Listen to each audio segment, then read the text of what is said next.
Welcome everyone to part 2 of Team Echo's Yucca Mountain, a Wasteful Repository, presented by Jacob Walgeman, Jason Lyons, and John Wycliffe.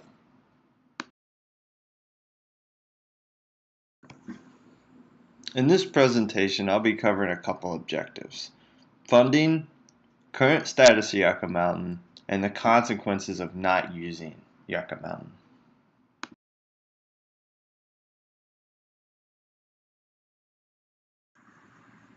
I'm going to start off this presentation by talking about funding. Because a project as large as Yucca Mountain, it will come with a large price tag. So large, in fact, that the DOE estimates it could cost as much as $96 billion to fully construct the Yucca Mountain project.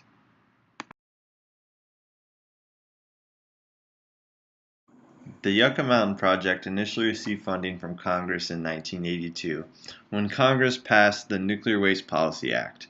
The Nuclear Waste Policy Act created the Nuclear Waste Fund that would collect 1/10 of a cent for every kilowatt hour of electricity produced by a nuclear power plant. The Nuclear Waste Fund has had a total of $43 billion in total contributions.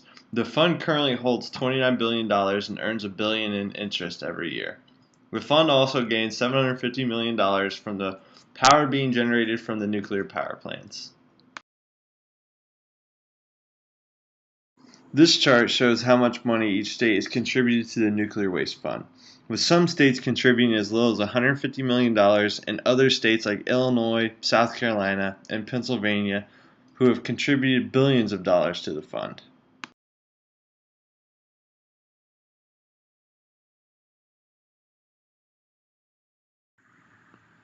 Now that I went over how Yucca Mountain will be funded, I'll briefly explain where Yucca Mountain stands in its construction and its licensing status.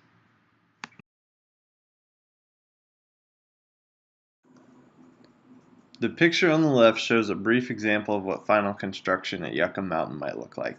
During the exploration and research phases, two main tunnels were constructed.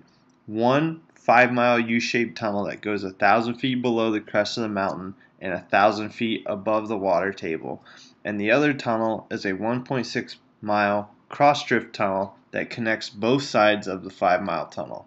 There were over 180 boreholes and 200 excavation pits that were drilled throughout the site for testing.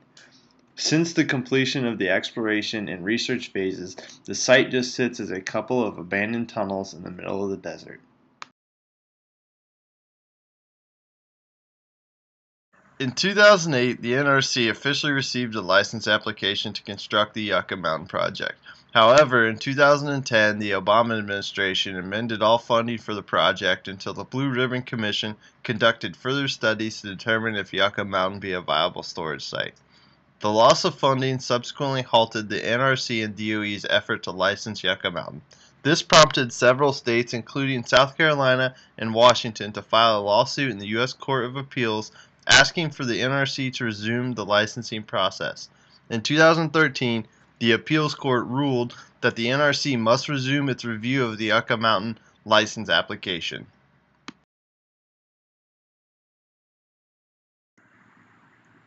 After the federal court ruling in 2013, the NRC continued its licensing application.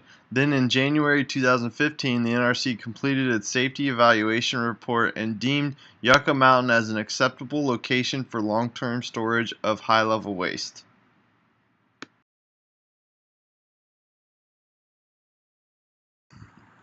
Next, I'll cover several of the consequences of not having Yucca Mountain and some of the impacts that it will have if a solution for long-term storage isn't solved.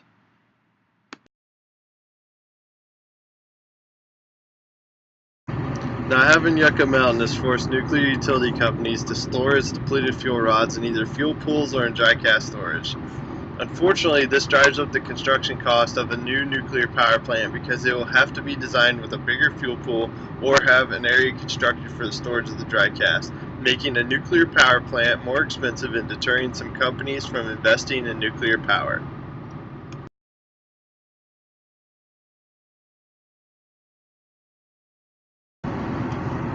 This picture shows all the temporary storage sites of high-level waste throughout the country.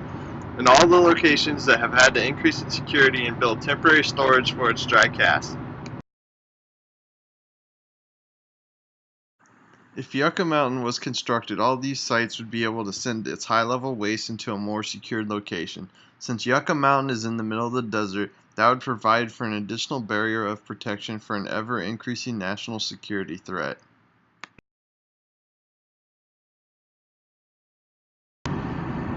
One of the major consequences of not using Yucca Mountain is it will gradually shift the entire U.S. energy market.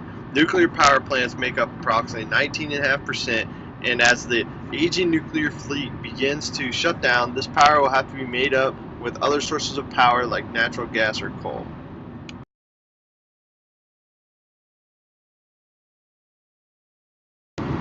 According to the Nuclear Energy Institute, there are 15 to 20 nuclear power plants at risk of early retirement within the next 5 to 10 years. This would shift the U.S. energy market even quicker, so having Yucca Mountain to ease all of these issues will help nuclear power going into the future.